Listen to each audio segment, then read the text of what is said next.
Olá! Que bom ter vocês conosco. Nós somos uma IA desenvolvida pelo site Ponto Geek. Curadoria de conteúdo humana por Gordo Geek. Eu sou a Jéssica. E eu sou o Eduardo. E aqui a gente aborda a vida de notáveis nerds e geeks que ajudaram a transformar nossa forma de vida, né? Seja mais recentemente ou lá atrás. Olha, quando Thomas Edison morreu, lá em 1931, o presidente Hoover fez um pedido bem marcante, né? Sim, pediu para que a América diminuísse as luzes. Foi um gesto forte. Muito forte. Imagina um silêncio elétrico. Uma homenagem para o homem que, ajudou a moldar a nossa era elétrica. O mundo moderno, parando por causa dele. Um verdadeiro arquiteto dos tempos modernos, sem dúvida. Com certeza. E é justamente essa figura, assim, tão complexa que a gente vai investigar hoje. Thomas Alva Edison. Temos bastante material aqui e a nossa ideia é ir um pouco além daquele mito, sabe? Do mago de Menlo Park. Isso, tentar entender o inventor, mas também o homem de negócios, né? A figura completa. Exato. O inventor, o empresário e a pessoa por trás, com todas as suas, contradições. E é fascinante pensar nisso, porque talvez a maior invenção dele, não seja algo que dê para patentear. Ah, é? E qual seria? O próprio conceito do laboratório de pesquisa industrial moderno. Antes dele, inventaram uma coisa meio solitária, artesanal, né? Verdade. Aí o Edison, primeiro em Menlo Park, depois em West Orange, ele criou um sistema, um processo colaborativo, organizado, quase uma linha de produção de invenções. Uma fábrica de invenções, como dizem. Exatamente. E isso virou um modelo para pesquisa e desenvolvimento nas grandes empresas depois. E que figura cheia de pontas soltas, né? Ao mesmo tempo, um herói popular e um negociante, assim, implacável. Totalmente. Autodidata que até criticava a educação formal. Mas que lia vorazmente e criava sistemas super complexos. Isso. E o cara era viciado em trabalho, né? Pai de 6 filhos, mas com aquela fama de ausente. E o visionário da luz elétrica que, lá na frente, ficou defendendo a corrente contínua com unhas e dentes. Mesmo quando a corrente alternada já mostrava suas vantagens, né? Uma teimosia. Muitas camadas. Bom, vamos começar do começo então, né? Como esse personagem foi formado? Vamos lá. Thomas Alva Edison nasceu em 11 de fevereiro de 1847 em Milan, Ohio. Os pais eram Samuel Jr. e Nancy Elliott. O pai, Samuel, era meio agitado, né? Marceneiro, negociante, tinha até se exilado do Canadá por questões políticas. Isso, e a mãe, Nancy, era ex-professora. Uma família de classe média para baixa. Ele era o 7º filho, mas só 4 sobreviveram. E se mudaram para Port Huron, Michigan, quando ele tinha uns 7 anos. Exato. E o pequeno Al, como chamavam ele, era pura energia, quase hiperativo, dizem. Tem aquelas histórias clássicas, né, dele tentando chocar ovos. Sim, ou incendiando um celeiro sem querer. Pois é, aquela curiosidade de testar tudo, de ver como o mundo funcionava na prática. E é empreendedora também, talvez. Pode ser. E da mãe, o rigor intelectual, a estrutura, o valor do conhecimento. Essa mistura, sabe? Fez sentido. A capacidade de pensar e a de fazer.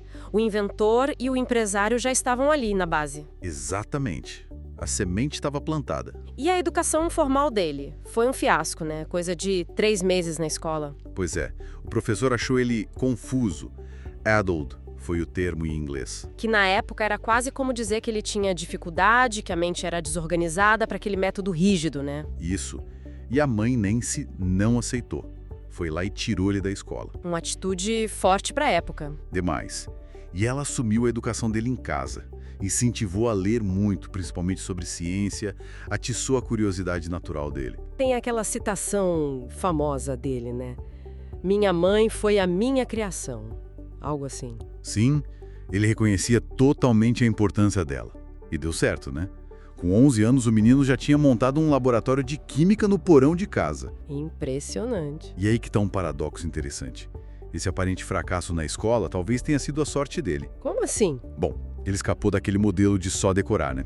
Aprendeu a aprender sozinho, a questionar, a valorizar o que funcionava na prática. O experimento acima da teoria. Exato. O método que ele usou depois de tentar 1000 vezes, errar, aprender com o erro, é o oposto do que a escola pregava. Aquela frase atribuída a ele, não há regras por aqui, acho que reflete bem isso. Faz sentido. Essa liberdade meio que forçada fez ele criar o próprio sistema de aprendizado. E depois ele escalou isso industrialmente. Mas espera aí, essa ideia de que sair da escola formal é a chave, não é um pouco romantizada demais? Quer dizer, dependeu muito da mãe dele, né? Da dedicação, da capacidade dela. Ah, sem dúvida. O suporte da mãe foi absolutamente essencial. Não estou dizendo que é uma fórmula mágica para todo mundo, claro que não. Entendi. Mas ilustra como, para ele, naquele contexto específico, não ter aquela estrutura rígida permitiu que ele desenvolvesse um jeito muito particular de aprender e inovar. Um caminho não convencional. E que depois ele aplicou em larga escala. Ok, justo. Mostra que a inovação pode surgir de lugares inesperados, fora das caixinhas que a gente costuma criar. E o tino para negócios dele também não demorou a aparecer, né? Com 12 anos já estava nativa. Sim, vendendo doces, jornais, no trem da Grand Trunk Railroad, entre Port Huron e Detroit. Mas ele não era um vendedor comum, né? O cara improvisou um laboratório de química e uma pequena gráfica num vagão de bagagem. Dá para acreditar? É muita iniciativa. E publicava o próprio jornalzinho, o Grand Trunk Herald. Isso. E ganhava uma grana boa para a época, uns $50 por semana, que ele reinvestia nos experimentos dele. Visionário desde cedo. E foi nessa época também, por volta dos 12 anos, que a audição dele começou a falhar, né? Exatamente. A causa mais provável é escarlatina ou talvez infecções de ouvido recorrentes. Não aquela história de ter levado um tapa que às vezes contam. Entendi. E a perda foi progressiva, até ele ficar quase surdo de um ouvido e com a audição bem comprometido no outro. E o interessante é como ele lidou com isso, né? Ele meio que ressignificou a surdez. Como assim? Ele dizia que ajudava ele a se concentrar, que bloqueava as distrações do mundo exterior.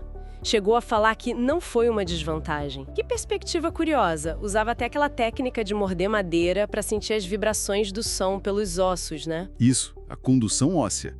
Uma adaptação incrível. Ele transformou o que seria um obstáculo para a maioria das pessoas em uma ferramenta de foco. Mas, por outro lado, é difícil não pensar que deve ter tido desafios sociais, de comunicação. Talvez ele só minimizasse isso publicamente, não? É uma leitura totalmente válida. Claro que deve ter enfrentado dificuldades. Ninguém está dizendo que foi fácil. Mas o ponto central é como ele integrou essa condição na maneira dele de trabalhar e de pensar. Ele fez daquilo parte da identidade inventiva dele. Exato. Ele não deixou que definisse ele de forma negativa, mas usou como elemento funcional. E voltando ao jornal no trem, o Grand Trunk Herald. Sim. Aquilo ali já era um protótipo do modelo de negócios que ele usaria depois em escala muito maior. Explica melhor. Não era só vender o jornal. Ele identificou uma necessidade, ele controlou a produção imprimindo no vagão e ele controlou a distribuição no trem. Era um sistema integrado. Ah, entendi. Uma visão de ponta a ponta do negócio. Isso. Essa mentalidade sistêmica que ele testou ali na adolescência foi a base da estratégia que ele usou para a eletrificação. Ele não pensou só em inventar a lâmpada. Ele pensou no sistema todo. Geração, distribuição, medidores, tudo. Exatamente. A base estratégica foi formada muito cedo. Nossa, é fascinante ver como todas essas peças, né? A família, essa educação fora do padrão, o início como empreendedor no trem, até a questão da surdez, tudo foi construindo a base do inventor que ele se tornaria. Moldando o homem e o método, né? Exato. E daqui ele estava pronto para dar o próximo passo, se tornar um inventor profissional de vez e começar a revolução lá em Menlo Park. Next level. Então, a gente falou da fase inicial dele, né? Mas agora a gente entra talvez no capítulo mais icônico do Thomas Edison, a criação da tal fábrica de invenções. Exato. Em 1876, ele se muda para Menlo Park, lá em Nova Jersey. E olha, isso foi muito mais que só mudar de endereço, né? Com certeza. Era um conceito novo, uma tentativa, assim, ousada de industrializar a própria criatividade. Totalmente. E ele tinha uma meta, né? Que hoje soa quase absurda. Pois é, declarada. Uma invenção menor a cada 10 dias e uma grande a cada 6 meses. Imagina a pressão. Muita pressão. Mas essa ambição toda transformou Menlo Park. Virou, para muitos, o primeiríssimo laboratório de pesquisa e desenvolvimento industrial do mundo. O primeiro P&D industrial. Sim. A ideia central era aplicar a lógica da produção em massa, que estava começando na indústria, ao ato de inventar. Criar um fluxo constante de tecnologia. Tecnologia prática, comercializável. E para fazer isso acontecer, ele não trabalhou sozinho, claro. Ele montou uma equipe formidável, os chamados Muckers. Ah, os Muckers. Interessante esse nome. Eram pesquisadores, engenheiros, mecânicos, gente muito habilidosa mesmo, trabalhando junto, sabe? Uma colaboração intensa, né? Edison trazia visão, a faísca inicial, digamos assim, e a equipe mergulhava na execução, na experimentação sem parar. É a famosa filosofia dele na prática, né? Aquela frase que todo mundo conhece: gênio é 1% inspiração e 99% transpiração. Exatamente. O aprendizado vinha dali, da tentativa, do erro, de fazer de novo, sistematicamente. E aqui tem um ponto que eu acho fundamental, sabe? Talvez a invenção mais duradoura, mais impactante de Menlo Park não tenha sido um aparelho específico. Não. O que foi então? Foi o próprio modelo de P&D industrial, a forma de fazer. Ah, interessante. O processo em si. Isso. Edison conseguiu transformar a inovação que antes era vista como, sei lá, um raio de sorte, uma genialidade isolada, num processo de negócios, algo gerenciável e escalável. Faz sentido. Ele criou um método. Um método. E os grandes laboratórios que vieram depois, Bell Labs, GE, até gigantes de hoje como Google, de certa forma, devem muito a essa estrutura pioneira de Menlo Park. Ele meio que criou o manual de como o futuro seria inventado. Uau! É uma perspectiva poderosa essa. Pensar que a maior invenção foi a própria fábrica. Foi o sistema, a organização do trabalho inventivo. E falando em invenções que saíram dessa fábrica, teve uma que deu a ele o apelido de o feiticeiro de Menlo Park, né? Ah, sim. O fonógrafo em 1877. Essa foi realmente mágica para a época. Totalmente. A história é quase uma lenda. Um esboço rápido que ele entregou para o chefe dos mecânicos, o John Cruzy. Isso. E daí saiu um aparelho com um cilindro coberto de folha de estanho. Bem simples, na verdade. Simples, mas o resultado. Edison recita aquela cantiga infantil, Mary Had a Little Lamb, para a máquina. E a máquina repete. Imagina o choque. Pela primeira vez na história, o som era gravado e podia ser reproduzido mecanicamente. Uma coisa de outro mundo para eles. O impacto na fama dele deve ter sido imediato. Instantâneo. Assim, claro, o primeiro fonógrafo era mais uma curiosidade, né? A folha de estanho não durava quase nada. Era mais uma prova de conceito, digamos. Exato. Mas consolidou a imagem do Edison como um verdadeiro mago da tecnologia. E essa fama, essa imagem de feiticeiro, foi crucial estrategicamente. Como assim? Bom, foi essa fama que chamou a atenção de gente com muito dinheiro. Investidores de peso, como o JP Morgan. Ah, o capital financeiro? Exatamente. E esse capital seria indispensável para o projeto seguinte dele, que era muito mais ambicioso. A luz elétrica. Entendi. Então, a fama do fonógrafo meio que pagou a confiança para investirem na ideia da luz elétrica. Na prática, sim. A fama do fonógrafo vendeu a imagem do Edison como alguém capaz de fazer o impossível. Isso permitiu que ele vendesse a visão da iluminação elétrica, que era algo gigantesco. E falando na luz elétrica, eu acho importante a gente esclarecer um ponto aqui, né? Qual? Ele não inventou a lâmpada elétrica do nada, certo? Já existiam outras formas, lâmpadas de arco e tal. Perfeito. É fundamental entender isso. O desafio do Edison era outro, bem diferente. Ele queria criar um sistema de iluminação completo, que fosse o quê? Prático, seguro e principalmente barato o suficiente para competir com o gás. Que era o que iluminava cidades e casas na época. Exato. Competir com o gás para uso doméstico, para uso comercial. E o grande problema técnico, o nó da questão, era o filamento. Aquele fiozinho dentro da lâmpada que acende. Esse mesmo. Encontrar um material que brilhasse muito, por muito tempo, sem queimar rápido demais. E a busca por isso foi lendária. Eu li algo sobre testar em milhares de materiais, não foi? Milhares. Coisa de 6.000 tipos de plantas, materiais vegetais de todo tipo, buscando a fibra ideal. Uma busca épica mesmo. E qual foi o resultado? O que funcionou? Foi uma maratona de experimentação, né? O grande avanço veio em outubro de 1879. Um filamento de fio de algodão carbonizado. Algodão queimado, basicamente. Isso, carbonizado. Durou 13 horas e meia no primeiro teste bem-sucedido.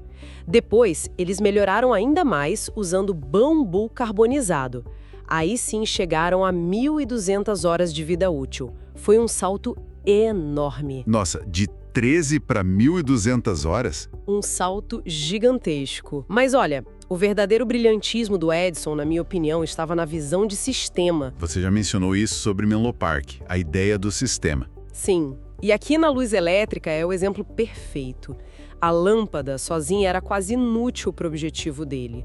O que ele e a equipe fizeram foi desenvolver todo o ecossistema necessário. Tudo que precisava para a lâmpada funcionar na prática? Exatamente. Geradores, os dínamos, mais eficientes, um sistema seguro de fiação subterrânea, porque ninguém ia querer fios expostos pela casa toda, o soquete de rosca. Aquele que a gente usa até hoje? Esse mesmo, padrão até hoje. Além disso, fusíveis para segurança, medidores para cobrar pelo consumo. Ele pensou em tudo. Realmente, foi pensar na solução completa, não só na invenção isolada. Completamente. E todo esse esforço enorme culminou na inauguração da Pearl Street Station, a primeira central elétrica comercial do mundo, lá em Nova York. Que data foi isso? 4 de setembro de 1882. Foi o marco zero, o início da era da eletricidade como a gente conhece. A grande lição ali foi essa: inovar o ecossistema inteiro, não só o produto final. Uma lição valiosa até hoje para qualquer inovador. Sem dúvida, um triunfo tecnológico que mudou o mundo.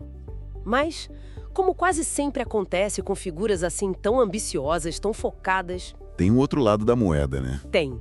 Essa intensidade toda no trabalho teve um custo pessoal. Um lado mais sombrio, talvez. A vida familiar no meio dessa agitação toda de Menlo Park. Ele era casado na época, certo? Sim. Edison casou com Mary Stilwell em 1871. Ela era bem jovem, tinha só 16 anos. 16? Nossa. E tiveram filhos? Tiveram 3 filhos. Marion, que ele chamava de Dot, Thomas Jr., o Dash. Os apelidos vinham do código Morse, que ele usava muito, e William. Dot e Dash. Que curioso. Mas a questão é, com essa dedicação toda ao laboratório. Pois é. A questão é que Edison era, na maior parte do tempo, um pai e marido ausente. A vida dele era o laboratório. Há relatos de que ele dormia lá frequentemente. Imagino. Aquela dedicação de 99% transpiração. Exato. Essa obsessão que trouxe o sucesso profissional estrondoso, claro, gerou muita tensão na vida pessoal. A família sentiu demais o peso dessa ausência. É o custo humano da genialidade, talvez. Pode-se dizer que sim. O sacrifício pessoal e familiar foi grande. E essa fase tão intensa de Menlo Park teve um fim bem triste no lado pessoal. O que aconteceu? A esposa dele, Mary Stilwell, faleceu muito cedo, em 1884. Tinha só 29 anos. Nossa, muito jovem. Qual foi a causa? As causas exatas ainda geram debate. Talvez complicações de febre tifoide, ou alguns falam em tumor cerebral. Mas o fato é que a morte dela abalou o Edison profundamente e coincidiu com o fim dessa era dourada de Menlo Park como centro das operações dele. Que perda enorme! Fechou um capítulo importante da vida e da carreira dele, então. Definitivamente. Marcou o fim de uma era. Uma perda imensa, sem dúvida. Mas mesmo com essa tragédia pessoal, conhecendo Edison, imagino que a ambição dele não parou por aí, né? De forma alguma. Abalado, sim, mas o motor interno dele continuava funcionando. Ele logo buscaria um novo lugar, um novo palco para suas invenções lá em West Orange, preparado para encarar desafios ainda maiores e muita competição também. A história dele ainda tinha muitos capítulos pela frente. Next level. Agora é aquela hora de amarrar tudo, sabe? Olhar para os últimos anos dele, o que ficou, as lições e, claro, as contradições, né? Isso aí. Vamos tentar destrinchar o final dessa trajetória e ver o que realmente ressoa até hoje incluindo os paradoxos que a gente mencionou. Legal. Então, começando pelos anos finais. Mesmo com a saúde já, assim, mais debilitada por causa do diabetes, o Edison não parava, né? Não mesmo. E teve aquele projeto curioso no fim da vida, que acho que o Ford e o Firestone incentivaram, a busca por borracha aqui nos Estados Unidos mesmo. Ah, sim, a fonte doméstica de borracha. Isso, ele testou, milhares de plantas, focou bastante numa tal de Goldenrod. E, claro, continuava lá, refinando o fonógrafo, cuidando dos negócios. Ele foi até o fim trabalhando. Ele faleceu em casa, né, em 18 de outubro de 1931, de 84 anos. Foi por causa das complicações do diabetes mesmo. E tem a história das últimas palavras, né? Aquela frase é muito bonito lá. Meio poético, né? Bem poético. E enigmático também. Deixa a gente pensando. E a repercussão da morte foi, nossa, gigante, né? Mundial. Lembro da história do presidente Hoover pedindo para apagar as luzes por 1 minuto. Que simbólico. Exato. Um tributo direto ao cara que, iluminou o mundo. Literalmente. E não dá pra não falar daquela coisa meio estranha do Henry Ford, né? Que guardou o último suspiro do Edison num tubo de ensaio. Isso existe mesmo? Existe. Tá lá no Museu Ford. É um pouco macabro, sim. Mas mostra o nível de mito que ele virou para algumas pessoas. Total. Mas, falando sério, além do mito, o que a gente pode aprender com ele? Tem aquela frase famosa sobre o fracasso. Assim, não falhei, apenas encontrei 10.000 maneiras que não funcionam. O ponto-chave aí, eu acho, não é só aceitar o erro, mas a forma quase industrial como ele encarava a tentativa e erro. Era um método. Faz sentido. E isso liga com outra coisa importante dele, a visão de sistema, né? Não era só inventar a lâmpada. Exatamente. Era a lâmpada, a geração de energia, a fiação, o medidor. Ele pensava no pacote completo. Isso foi genial. Diferencial total. E outra lição clara: o mercado é quem manda. Ele aprendeu isso na marra, com o registrador de votos, lembra? Que ninguém quis comprar. Verdade. Depois daquilo, ele falou que só inventaria coisa que tivesse demanda, né? Tinha que vender. Tinha que ter utilidade prática, comercial e, claro, a transpiração. A famosa frase, gênio é 1% inspiração e 99% transpiração. Essa aí todo mundo conhece. Ele era o próprio exemplo disso, né? Trabalho duro puro. Exato.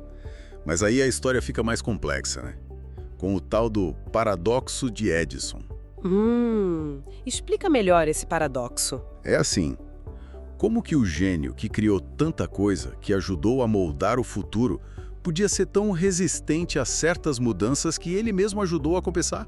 Ah, tipo a teimosia dele com os cilindros de cera pro fonógrafo quando os discos já estavam bombando? Isso. E principalmente a briga dele contra a corrente alternada, a AC. Ele lutou contra o Tesla, contra o Westinghouse, usou até campanha suja. Pois é, ele defendia a corrente contínua dele, a DC, com unhas e dentes, mesmo a AC sendo melhor para distribuir energia longe. Como pode, né? Então, o paradoxo é esse. Parece que as mesmas qualidades que fizeram ele ter sucesso, tipo a teimosia, o foco absoluto, acabaram virando um problema depois. Viraram uma barreira. Exato. É o que chamam de cegueira do incumbente. O cara que está no topo, às vezes não consegue ver ou aceitar a mudança que ameaça ele, mesmo que ele tenha participado do início dela. Mas será que essa teimosia não foi necessária para ele inventar tanta coisa?